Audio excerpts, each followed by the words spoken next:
or whatever. I Oh, yeah, the Hollows. Yeah, that was actually a really good one. It was okay. I'm sure they have like quite. Yeah, that's another They have a creature lot of feature horror right there. movies, but. Well, Neil Jordan, Yeah. he's. I mean, I guess. Can you consider The Company of Wolves an Irish film? Probably not. I don't know if they filmed it in Ireland or not. No, that was like more British. You're British. But anyways, so score time. Score time. I'm giving it a 6, and the mask is really cool. But when the animatronic take over with his movement of his mouth, it makes it look so fucking bad. stupid. If it was just stationary and not so close up, so you see how rubbery it is, it would have been a little bit more effective. Yeah, and the glowing red eyes just. Yeah, that was kind kind of of was stupid. They got the look all wrong for the most part. Like the way that his head and face is described in the book is that it's like gigantic and round and like the face of a moon, and that his mouth is like just enormous and like full of rows of teeth. And I guess that's one of the only things that they did get right is that he did have kind of like rows of teeth. So. Yeah. Oh, okay. I gave it a 6, and if Clive Barker hated it so much, then I couldn't go any much higher. I mean, Stephen King hates The Shining. Not that we compared this to The Shining. Right. There's definitely no comparison. Exactly. Like, we're talking about a whole new fucking whatever. I would give it a 7 based on just its campiness and sacrilege level alone. I mean, it's like... I was trying to say Echelon. Yeah. I was going to say Avalon or something. Yeah, it's, I don't know. It's a C film. It deserves a 7. I would give it a 7. I'm thinking Scott's going lower than both of us. Nope, I'm actually right there with you, Ken. I gave it a 6. Because that's still a passing grade. That's a D. Yeah, I'll say it's still entertaining, but it's entertaining schlock. If you like D films, then you should watch Rawhead Red.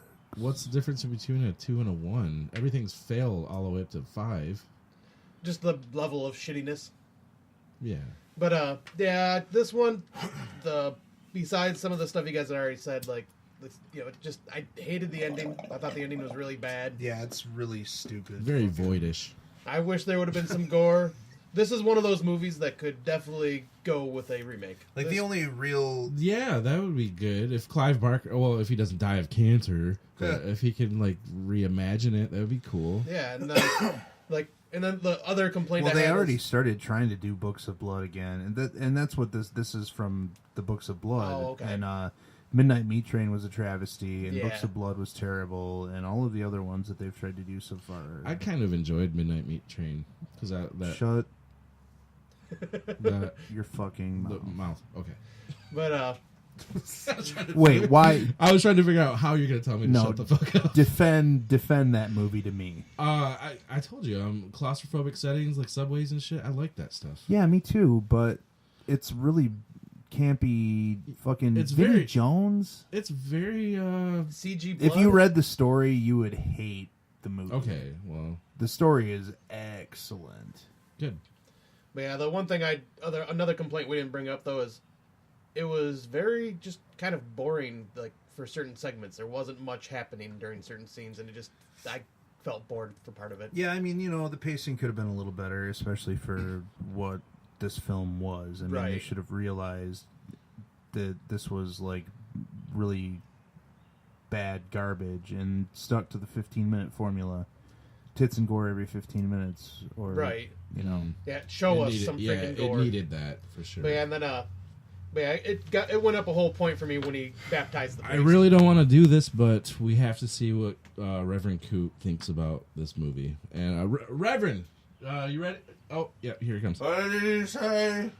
Reverend Coot, can you get on the mic, please? I gave it a 6, Scott gave it a 6, and Randy gave it a 7. What the fuck do you mean? He's even more intoxicated. I drank all of your liquor and beer. Yeah, thanks, man. I drank all of it. You drank all of my fucking beer? Irish currency. Yeah, too. you said to drink. Oh, god damn it.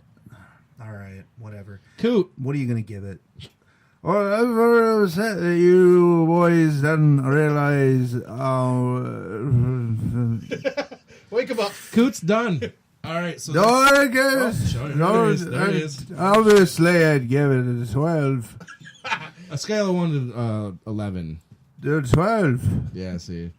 He's not too with drunk it. to even talk. What about your performance? Was that like... Uncharitable. What?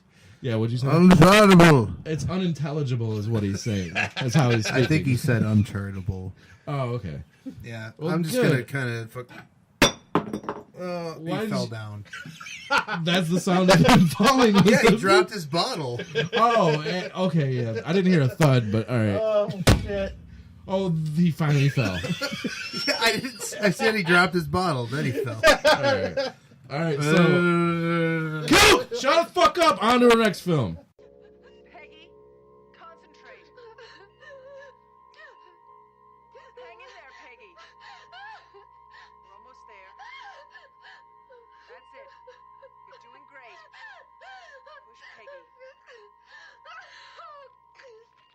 That's it. Go on, Peggy. Push. Peggy. Oh my God.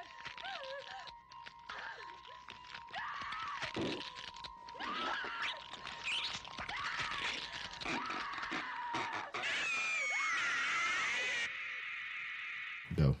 So our first film is Humanoids from the Deep, also known as Monster, from 1980, directed by Barbara Peters, with a score by James Horner and effects by Roger George? Roger George. All right, I was just reading off your paper. Jesus Christ, that scared the hell out of me. So, like, the basic plot of the film is that it's like a little fishing village, and some rich dickhead is trying to open a cannery that's gonna like ruin everything for everybody, and it's kind of a typical 80s storyline, like some rich guy's trying to ruin some small town with his fucking Ronald Reagan big dollar And we can bullshit. relate to the Goonies. Right? But yeah, it starts off with like a father and son fishing trip, and they're out doing their fishing or whatever. It's and Nao, California? is it in California? Yeah, Nayo, I believe. Nail. Yep. Nail. No. And so they're out fishing, and they're going to pull up their net, and there's something stuck in it, and you know it's the first view of any creature bits, and it's like the claw stuck in the net, very reminiscent of Creature from the Black Lagoon. Yep. The boy falls in the water, and a bunch of blood bubbles to the top, a la Jaws. And this is basically Corman's third attempt at aping Jaws after Piranha and From the Depths. This one is probably the best one overall. The boat explodes. People see it. It scares them. They're scared. That's cool. The Doug McClure from I think he was in A House Where Evil Dwells and maybe a couple of other things. Hi, I'm Doug McClure. You may remember me from such films as Humanoids from the Deep. That's a Film Hartman joke. But he lets his dog out, and the creature kills it. That's like a kind of a big no-no in films. So right off the bat, they kill a kid and they kill a dog, and those are two those are two big no-nos in movies. Killing kids and killing animals. They find its corpse on the beach, and the effect is pretty good. The eyes are all bugged out, and it's like all dead. Then the next day on the pier, they find that all of the dogs have been killed except for quote unquote the Indians. Oh yeah. Yeah, and Native Americans. Yeah. This movie does have racial undertones. There's no black people at all. The whole town they have this festival. There's no black people. In California. Fucking NWA. I don't know. Whatever. They're black guys. The Lakers.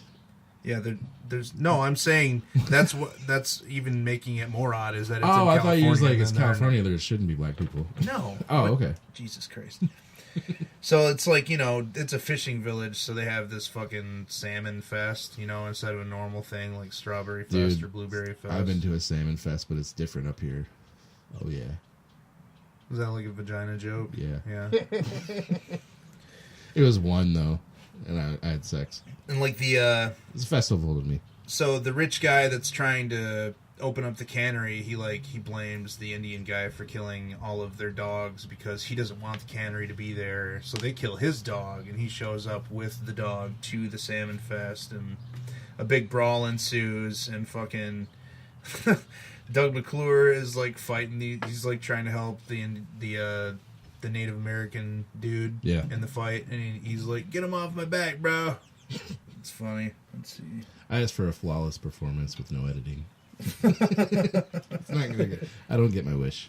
There are these kids on the beach, and a couple of them go off for a walk to do sex stuff, and like they're in the water, and the boyfriend keeps pretending to get dragged under by something, and then he legitimately does. And this is... It's like the first good gore gag in the movie. That's where he gets half his face ripped off? Yeah, when he comes up and there's the face rip. And, yeah. It's good gore, too. Yeah, and it's also the first nudity. The monster comes out of the water and grabs her and rapes her. Yeah, it's a monster rape. Yeah, this is, they just rape the women and kill the dudes. Yeah. For the most part. Why does it get her tits out, though? Like, does the creature know that tits are good? Erection purposes. Right? And I was watching this with Tim, and he's Would going... you want to fuck a girl that was like almost fully clothed? No. Well, I'm not a sea creature. Sea creatures probably... They have big brains, but they say do. that they probably can't use... But they're just like mutated frog things or something. Yeah, but their brains are extreme. Yeah, when Tim and I were watching Big. this, Tim looked over at me and goes, "So, why do they want to rape women?" I'm like... To propagate their species. Yeah, I was like, I the think fucking that's the only ending way. tells you why. Well, that's what he realized that later, but like at the time he was just like, "What?" Yeah, that's true. I mean, The next really notable scene is the rape on the beach to the girl in the tent with like the boyfriend with the dummy. He's like doing the ventriloquist act.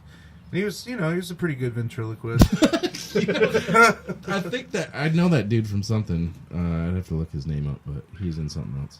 Yeah, more monster rape there. Yeah, and that has a cool Creature gore, rape. that has a cool gore Fair effect enough. in it too. The guy's back gets ripped open by the creature, and then the rich asshole who's played by legendary dead guy Vic Morrow, Twilight Zone the movie. Yeah. John Landis. Fuck Fly you. lower, Thanks a fly lot, lower. John. Yeah, way to kill 2 kids in Vic Morrow. That's stupid with this. Why'd you have to get a helicopter in that scene, dickhead? Stupid asshole. So him and his goons firebomb the Indian dude's house while him and the Doug McClure and his bro and like girlfriend are out partying or whatever, eating fucking fish or some shit. I don't know. Yeah, basically started a race war between them. Well, it's just one Indian. Well, wasn't there? I thought there was more Native. Indians. In No, the, just the one. I swear there was more. I mean, he's like, he Natives. alludes to the fact that they're... Native, man. Anyway, as that's happening, the creatures attack as well, and they attack McClure's brother and almost kill him, but not totally kill him. That's a cool scene. Can you pack that bowl? Yeah, I can. Sweet. Keep And, talking while you're doing it. Can yeah, you I'm going multitask? to. Okay, Yes, all I can multitask. Oh, it's one of flawless Jesus. performance here, but it's not happening. Edit. So the creatures, like, I forget whose girlfriend is going for help. It might be McClure's brother, the bro guy. I think his girlfriend might be going for help, and there's like a creature in the back of her truck that pops up and kills her. So anticlimactic there. Yeah. Kills. There was a letdown, just like Rawhead Rex. And, the Void. The ending. Hey now. The ending of his little thing right there. So they, they go looking for the creatures. There's this fucking...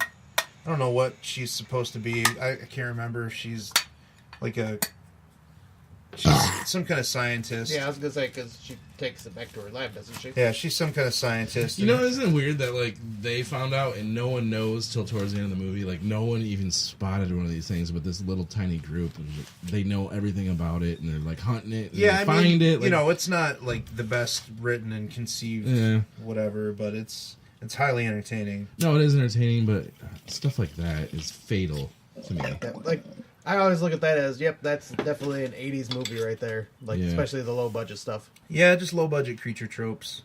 But, so, the beach battle scene is pretty cool. Lots of gun violence, and I like the creature design, and that's one of the scenes that really showcases a lot of it. Yeah. Like the long arms. The second half of the showing the creatures is fucking... There's like no